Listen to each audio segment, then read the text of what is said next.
Hi, and welcome back to another episode of the History of Fan Anime. I'm your host, William Chow, and in today's episode, I'm going to go into extreme measures that we had to go through to play our video games. Okay? Now, I don't mean do some extreme gaming, but some of the things that we had to go through in order to make our games playable, in the way that we need to play them. So in my first example, I'm going to use the Street Fighter 2. Alright, now this game we started playing a lot on the Super Nintendo and on the Sega Genesis, okay, and we started using those controllers and that kind of stuff, and then soon the PlayStation 1 came out with a version, and we were really hard on the game pads, even if we used those crappy Mad Catz controllers and that kind of stuff, they always broke the wheel and all that kind of stuff. So durability was always an issue with the PlayStation, so couldn't just get those moves out in time. So my good friend Lanzer basically got a whole bunch of arcade parts, so basically the buttons from an arcade game and the joystick from the arcade console, and basically wired it all together onto a board. Basically made an arcade board, a gaming pad, all right, and with that he hooked it up to a PlayStation controller and basically made a basically arcade stick. Now again, in the modern era, that's nothing special, nothing new. But back in the Super Nintendo and PlayStation 1 days, this was a new concept, a new thing. These arcade controllers. So we had to basically construct our own to make them arcade quality in order to play things like Street Fighter, and of course later on we did King of Fighters. Okay, so very popular games, but you need the right controllers, and so this is one example of something that we had to go through in order to get these games working the way we wanted. Okay, the second example is more of a personal story of mine.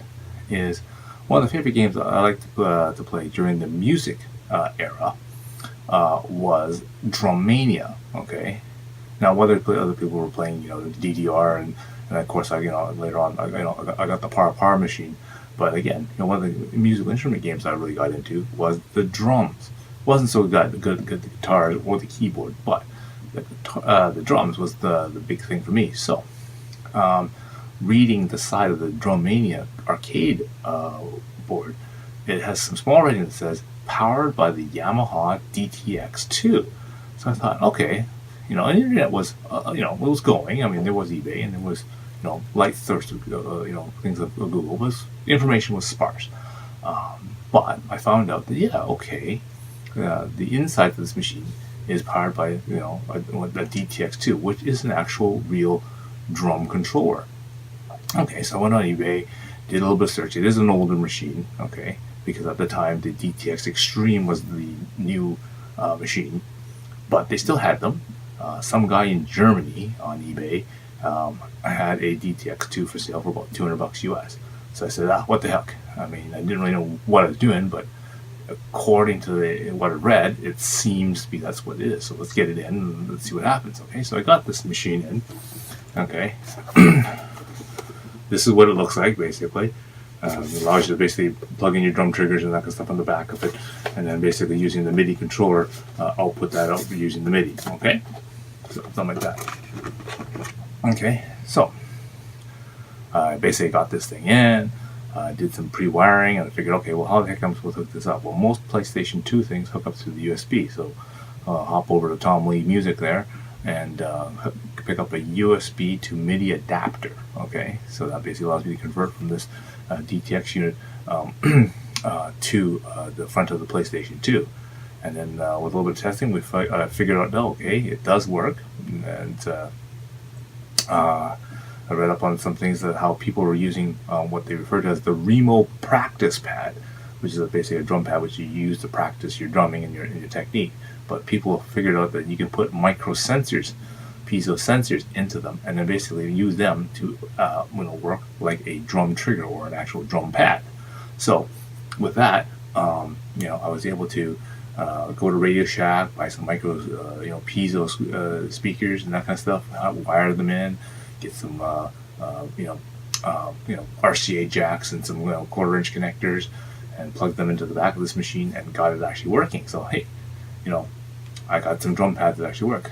Now, of course, the next part was, well, how do you get these drum pads in the in a stand or a platform that you could actually drum with? So then off I go to the hardware store, which in this case was Revy, and I picked up all the parts and pieces from like ABS pipes, because they're easy to cut and easy to fit together, and put all that together.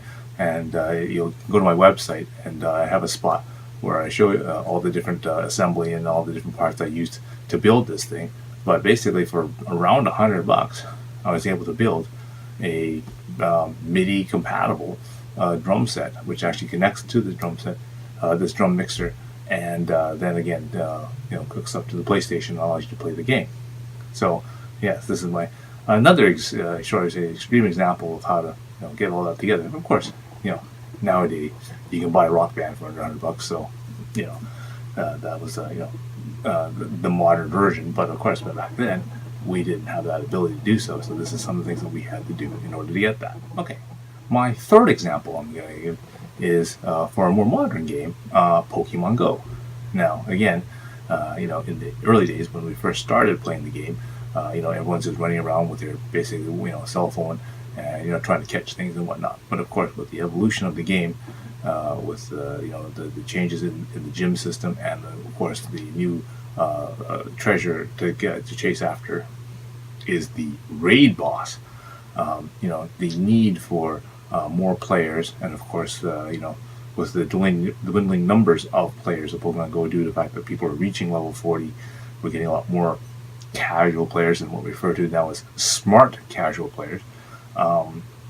The need for multiple devices and whatnot have come into play. So, we are now using what we refer to as trays, basically platforms, which allow players to have more than one device or in play at once, and accessible really easily for gym raiding combat and whatnot. So again, I have went through a little bit of woodworking here and put something together in a wooden tray. Made some adjustments to it to adjust for the weather that we have in Vancouver here, to keep the rain off and keep the wind from blowing rain onto your devices, and as well as ventilation for changes in heat due to the coldness of winter. But yes, this gives you another example of how we've had to adapt and make different things to make our games more playable.